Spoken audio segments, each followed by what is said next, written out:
Hello everyone. Myself Trupti Nayak, and my topic is interconnected operation, exploring ecofeminism and marginalized identities in the Ministry of Utmost Happiness. These are my personal information. Hypothesis: the novel suggests that patriarchal and capitalist structures exploit both nature and marginalized body. Anjum's exclusion from society parallels the destruction of nature, emphasizing that true coexistence is only possible when both are equally valued and protected. Research question: how does the Ministry of Utmost Happiness use ecofeminism to draw a parallel between the exclusion of marginalized bodies and the exploitation of nature, and what does it reveal about patriarchal and capitalist operation? Introduction: ecofeminism highlights the connection between the domination of nature and the oppression of women, emphasizing the shared exploitation. Gender identity, particularly of transgender individuals, often become a site of a social exclusion, reflecting similar patterns of marginalization as a nature. Ro- uh, Roy's The Ministry of Utmost Happiness bring these two themes together, showcasing nature's degradation and social exclusion of marginalized body as an interconnected struggles. These presentations aim to explore how eco-social operation works and how Roy imagines coexistence in marginalized spaces like a graveyard. Theoretical background: ecofeminism. France de Eun introduced ecofeminism, emphasizing that the oppression of human and woman and the nature stems from patriarchal dominance, and it highlights the capitalism and patriarchy treat nature and woman as a resource of exploit, resulting in dual oppression. In that, we can see that the novel explored the nature and a woman. Like nature, in the novel we can see the vulture as a nature exploitation, and the woman who is like transgender, called Anjum, and who born with both male and female genitals. In Gender Oppression and Nature, Roy's narrative establishes a connection between gender-based exclusion and environmental destruction.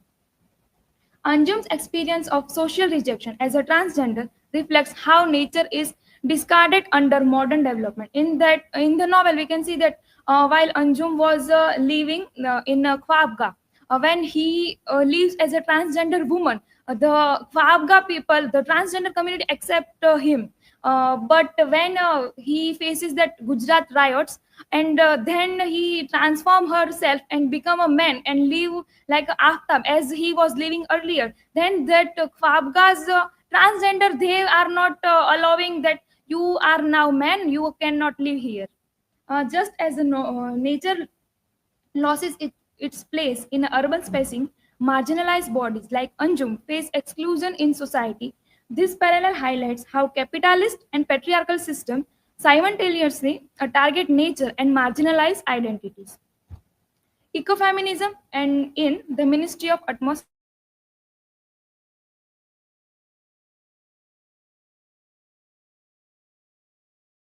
the dying vulture symbolizes nature's destruction, just as Anjum's rejection as a social exclusion. As we can see that the a symbol of vulture, he who is dying in the novel because of that harmful chemicals, and the Anjum's rejection by society because he is a transgender. And also a graveyard as a refuge. Anjum transformed the graveyard into a sanctuary, reclaiming space like just like nature attempts to recover despite destruction. This space becomes a site of resistance for both marginalized people and nature. Roy's ecofeminist message. Roy highlights that oppression of nature and marginalized body share similar roots driven by patriarchal and capitalist structure. In that, we can see that the patriarchal and capitalist who are controlling woman and nature, like they are used as unwanted, or just not giving the priority of and led to the theory of ecofeminism. Gender identity and social rejection. Anjum's exclusion. Anjum born intersex. As we know that in the novel, the Anjum when he born, he has both genitals, male and female. faces rejection from her family and society, symbolizing nature's marginalization in urban spaces. Parallel struggles as the nature is exploited under industrial development, Anjum's identity is suppressed under societal norms. Both nature and marginalized body struggle for space and acceptance. Roy critic that how patriarchy silences both non-conforming bodies and natural ecosystems, reinforcing their manual operations.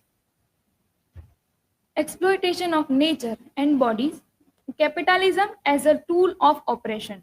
Roy demonstrates how modern development causes environmental degradation and displacement of the vulnerable. Just as vulture dies from toxic chemicals, Anjum and the other are cast out of society. As we know that the vulture is dying from toxic chemicals, and Anjum, who is transgender, and the people are not accepting the transgender community. Also, human and environmental cost. The city's development creates economical benefits but destroy natural habitats. Parallelly, the exclusion of transgender and marginalized body. Nature as a vulnerable bodies both face systematic elimination under capitalism. Here, Roy's challenge by placing Anjum in a graveyard. Roy challenges that viewer to think about spaces of exclusion and ways to reclaiming power. As we can see that Anjum in the novel, who earlier lives in the Kwabga and then moved to the graveyard. Conclusion. Arundhati Roy's The Ministry of Utmost Happiness shows how the oppression of marginalized body and the exploitation of nature are deeply connected. Anjum's exclusion from society parallels nature's destruction from both being treated as a disposable. The graveyard where Anjums find refuge, symbolizing a space of survival and resistance. Roy ultimately advocates for a world where differences are embraced and both nature and marginalized communities can coexist without fear of exclusion. These are my references. Thank you. Now, if you have any questions, you can ask me.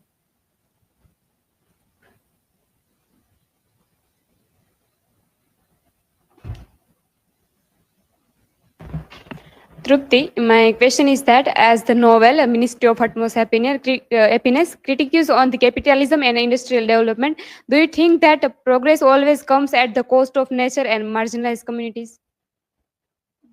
We can see that if the process is doing like in the justified way, or we can say the sustainable development, it can be helpful for both the companies and the industries are to nowadays are destroying the forest, like buying the lands and pollute the rivers. And if the sustainable development we can do that, we can save nature also, and also we can do not displacing the poor people home and poor people's land.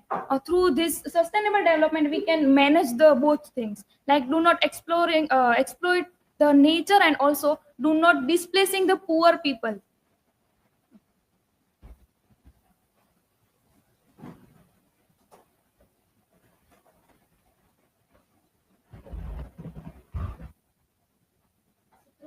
My question is, how does the disappearance of culture show the connection between environmental destruction and social exclusion?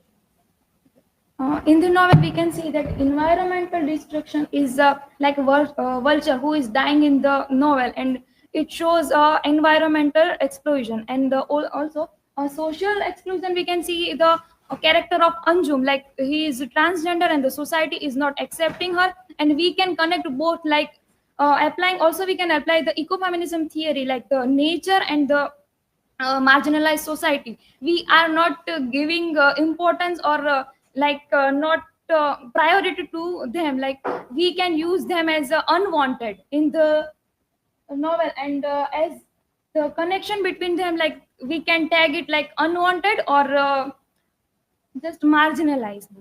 Okay. Thank you.